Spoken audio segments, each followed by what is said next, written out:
Hello, I'm Robin Russell, and I'm a faculty member here at Coastal Carolina University in the theater department. And some days I am honored to interview special people like President Michael T. Benson. Dr. Benson, thank you for joining us on this beautiful day and taking time out of your busy day to answer a few questions. I am so happy to be here, Robin, and you came just as advertised. And so did you. Well, thank you. Let's talk about the 100 days. What did you want to accomplish with that first 100 days? Well, first of all, I wanted it to be genuine and not kind of stultified.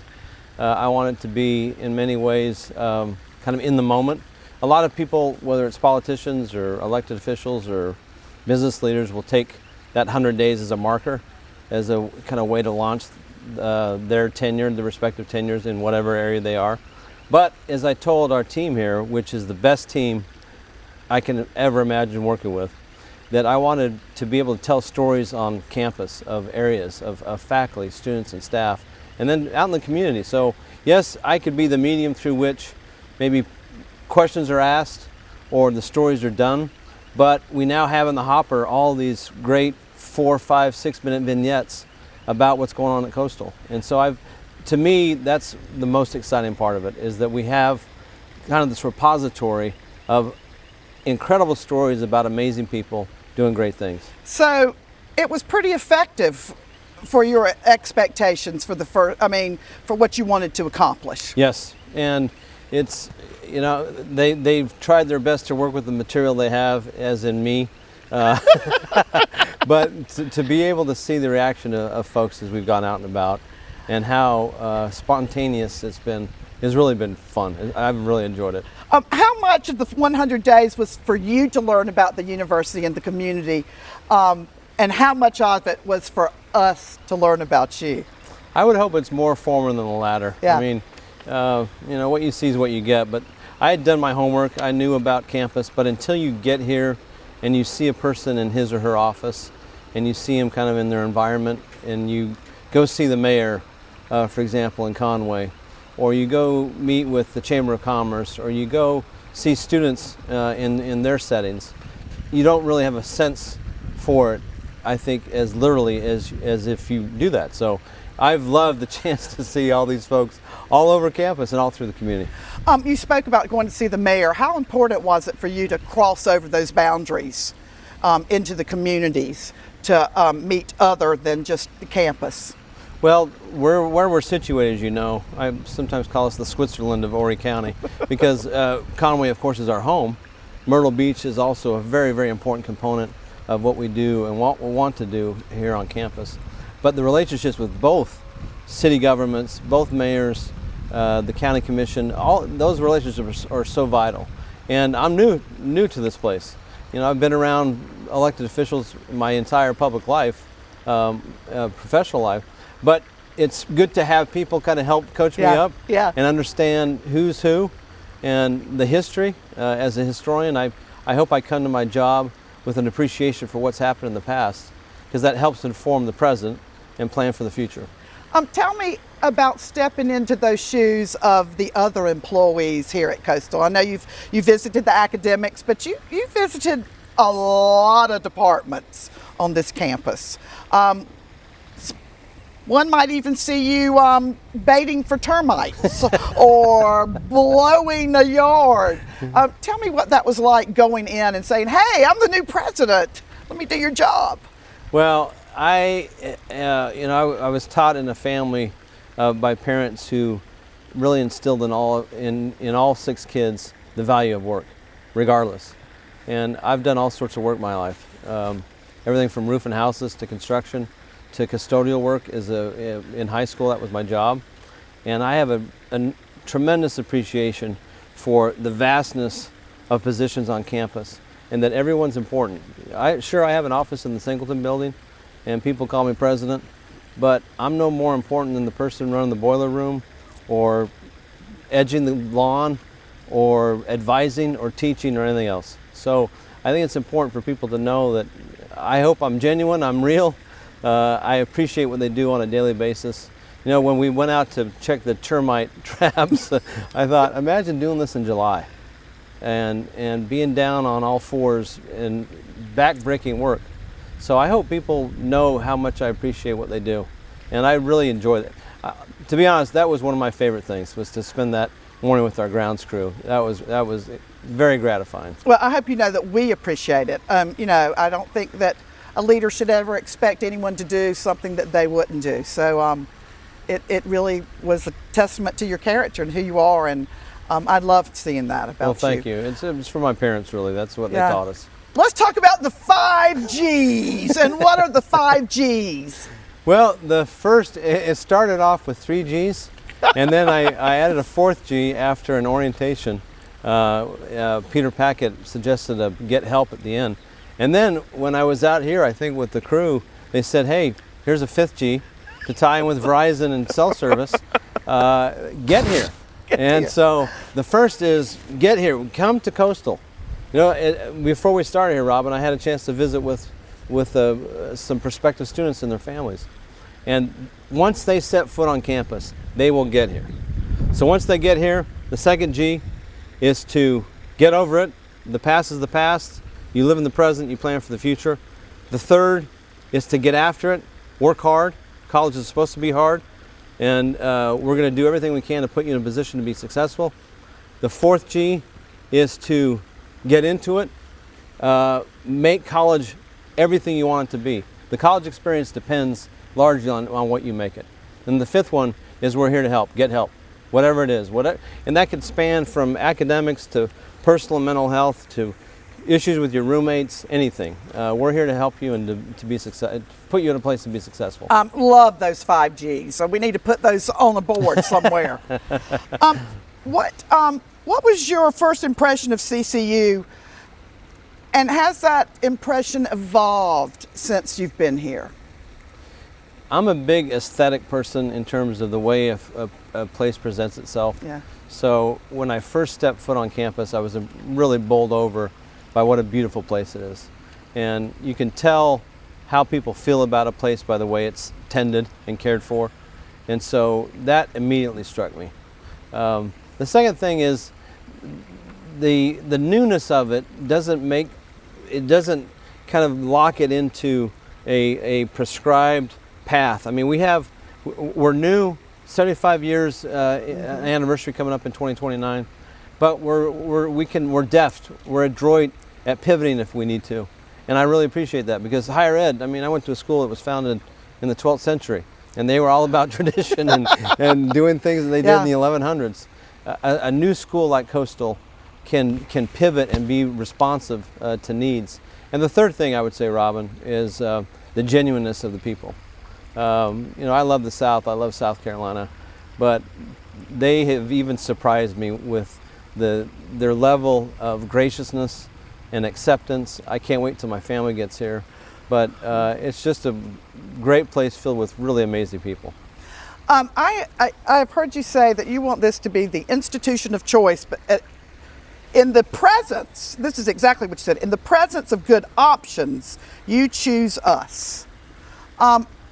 What does that mean, and how do we get there? There is not a dearth of opportunities for college students today, whether they choose to go online or do a hybrid or go to a public liberal arts institution like a Coastal Carolina, or a regional or a state institution like a USC. So if you have this kind of array of options and a student chooses you've obviously done something right. It was a program, it was a connection with a faculty member, maybe it was that campus visit, it was the connection with the staff member. You know, you've told your story, Robin, about how you got into academia. Yes. And everyone is different. So, you know, graduation here in a few weeks is the high water mark for me, because across that stage walks a student, and every student is a story. And they've gone through struggle, and they've overcome challenges, and they've reached this high water mark in their personal and academic life. And that's what it's all about. They chose us, and now hopefully they will be forever proud of their connection with Coastal Carolina University. Absolutely. You were a key figure in a university-wide reading of the focus group of the Empowered University, the book. And one of the phrases that you have used that came out of that book was unapologetically aspirational. What does that mean to you, and what is that going to mean to us? In the context of who wrote it, and I can't take credit for it because it's from the book, Right. but Freeman Hrabowski, if you know about his life and his career and what he's meant to an institution that he's served since the early 1990s, he's taken that school to a whole new stratosphere. And he's asked of them the same thing I want to ask of us, to be unapologetically aspirational, to expect more of ourselves, to think more highly of ourselves, not in a kind of condescending sort of way, but we're good, but we can be even better. And to expect more of our programs and of our students, and to be a serious place. Look, we're in serious work, but that doesn't mean we have to take ourselves too seriously. Yes. So yes. I love to have as much fun as anybody, but higher education is serious, and our job is to inculcate into our students a belief in themselves, to get them the tools to go out and do great things. But that phrase, I keep coming back to it because to me, it inspires me to be unapologetically aspirational, to think more of ourselves and expect more. Love that phrase. I think we all need to start using that catchphrase. You want to speak a little bit about athletics and academics and the fine arts and how we can all come together and build a stronger university? If you look at our geographic location right now, on one side is State Highway 544. On the other side is State Highway 501. And we're right kind of in betwixt and between. And the kind of the metaphor I like to use is off of 544 is kind of that athletic entrance. You see the football stadium, you see the baseball stadium, you see softball. Eventually we'll have an indoor facility there. And for many people that's a hook. That gets them into campus. Whether it's people that have relocated to Horry County, they've retired here. Off of 501, Robin, and you and I have talked about this, a center for the performing arts, to be the arts hook, the fine arts, the cultural hook, if you will. Athletic on one side, cultural on the other, that draws people into what? The academic epicenter of campus.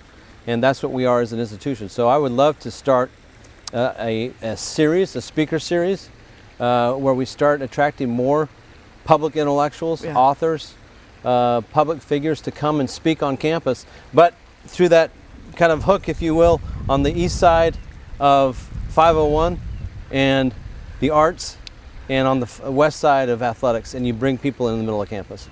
This word, some of us go, oh, again, the new strategic plan. First of all, some people might not even know what a strategic plan is, but talk a little bit about what your feeling is and where you want to head with that. Well, Robin, that was more than one word. That was strategic. That was the strategic plan. Yes. So it's like, but people hear that and they think, oh boy, here we go again. It's going to be focus groups. We're going to talk about it. What are our goals? Do we have a timeline? And then we put it up on the shelf. That's not what this is about. I want people to be a part of the process. Phase one, I would argue, was reading the book, to start talking about what we expect of ourselves, what it is that we want to be. We've talked about maybe we've ceded for too long some real estate to other in-state schools. We want to be the school of choice for South Carolinian students.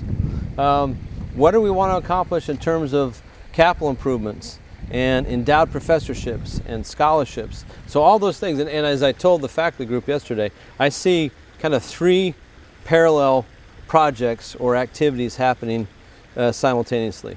The campus master plan, the strategic plan, and a comprehensive fundraising campaign. So that way you tie your goals with what you're doing in terms of capital improvements with your fundraising objectives. It's time that we need to push up to the front. We just need to push up to the front. I agree. We deserve a place up front. I 100% agree. What is it that made you the perfect fit for CCU? Well, maybe the jury's still out. No, it's not.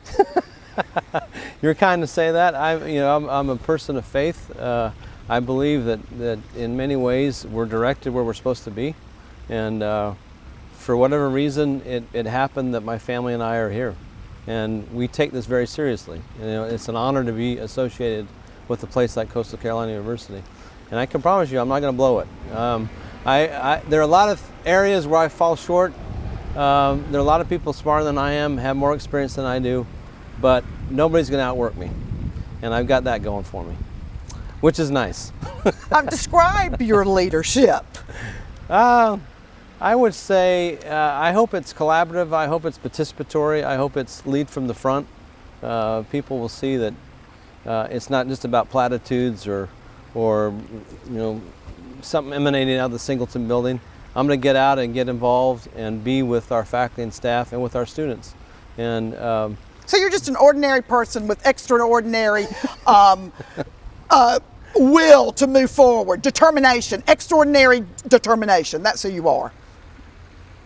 Thank you. I got so excited about that. You're just going to be out there with the people, and you're just going to work hard. I'm going to try. I'm going to work as hard as I possibly can. And like I said, our football coach at one of my schools had a T-shirt for his team that said, "Hard work beats talent when talent doesn't work hard." Yes. There's so much there's so much kind of mediocrity around us, and in many ways, as a society, we've accepted that. And if you look at what's going on in the world and the competition that our students face, yes, in the United States, but globally, we can't afford to be average. John Wooden, if you're average, you're as close to the bottom as you are to the top. I visited your office one day, and speaking of quotes, right on your desk, "The buck stops here." Does it stop here, and why do you have that on your desk? Well, if an issue has come to the president's office, chances are they've tried to resolve it at other places and it hasn't worked. So by virtue of my position, I understand that. I get it. That, of course, is from Harry Truman's desk, my hero, who in many ways grew into his presidency probably more effectively than any president of the 20th century. A guy who had not gone to college, who dropped out of night law school, who failed at the cattle business, at men's clothing, at the oil business, kind of meandered into politics and is now arguably one of our greatest presidents because he saw that the office was bigger than him. It wasn't about Harry Truman. It's not about Mike Benson. It's about trying to do the best I possibly can for the institution and to leave it better than how I found it. Is that some of the things that you see in Truman that you feel like is in yourself? I hope so. I mean, I don't want to flatter myself to think that I'm in his league. But the fact I have a son named Truman, that kind of gives you an idea. T-Dog, as we call him. Yes. That gives you an idea of how much I respect and admire and love Harry Truman. And when I was writing my dissertation, I don't mean to sound kind of hokey about it, but I kind of felt this otherworldly presence at times, looking over my shoulder that, make sure you look at this, or make sure you find that document or that letter. And that was really meaningful to me because I came to, in so many ways, I didn't know I was going to write about him, but it happened that I was so drawn to him. And just this plain guy from Independence, Missouri, who, and I'm getting sideways here, but no, you're not. The first question he got, he takes the train back from Washington, D.C. to Independence. And the media, there's this gaggle of media there at the platform to ask him, what's your next big step? Are you going to help solve the challenges of the Middle East or Korea? And they said, Mr. President, what's the first thing you got to do? I said, well, my wife's told me I got to take the luggage up to the attic. And I thought, that's it. I mean, that's the quintessential Truman. I mean, that's the common man who did uncommon things. Yes. Ordinary people doing extraordinary, with extraordinary determination. And what are you going to do first? Well, I could check this experience off my bucket list. No, we got a lot more. The 100 days, I think, in so many ways has been a launching point for what I'd like to do moving forward. But one of my favorite times of year is coming up here at graduation. And I really wanted to make it a celebration because we've been through so much as a campus community, as a nation, as a world, quite frankly. And to have this moment of celebration for our students and their families is really going to be exciting. So I want to make that a really special occurrence. And then, I've spent the summer, continue to get ready for the fall. Mm-hmm. I'm teaching a class in the fall, which I'm really excited about, the history of American higher education. And then get right into the process of the strategic plan Of course, and the other two that I mentioned about the master plan and our fundraising objectives. So what can we see? Let's just say in 5 years, what are we going to see? 5 years, let's see, a Tony Award for you. No, you know, that's hard to say. Well, I have an idea, and oftentimes there are markers that can kind of determine the success that you're having.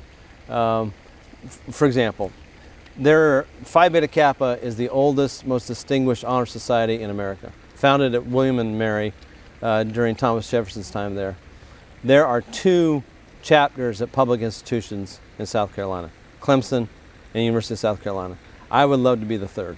Yes. Because that is kind of the imprimatur of academic excellence and achievement that denotes that you're doing something right. So, you know, things like that, you know, we all pay attention to rankings, whether they're good or bad. Yeah. I can want to see kind of an inexorable progress in those rankings, but I want a campus too where people feel welcome. Yes. This is home for them. And getting that right mix of students and making sure that this is a place where they can call home. So our 100 days have concluded, but I don't think, you're not stopping there as far as getting out on the campus, are you? No, I don't think I'll have Steven Spielberg follow me around with his camera and this whole kind of gaggle of colleagues that, by the way, I love working with. They are top drawer. Absolutely. But this is just we've just scratched the surface. There's so much more to see and explore and tell the story about. So, you know, COVID, of course, has restricted what we've been able to do. But to get out in classrooms, to go to lectures, to interact with the faculty, to attend faculty meetings, to get into my home college. Absolutely, yes. And you have a really important tie to that. Yes, yes. So this is just the beginning, and I really want to be out and about. I want to be visible.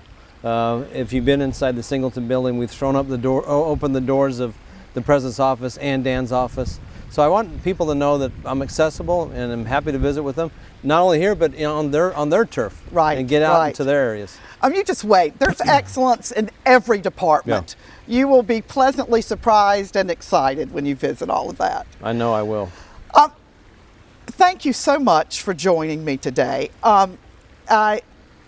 It's just been an honor. It's been a true honor, and you are the perfect fit to take us into the next level of who Coastal is. And again, it's time for us to move up in the front of the line, and you're going to do it. Well, Robin, I feel the passion that you have for this place.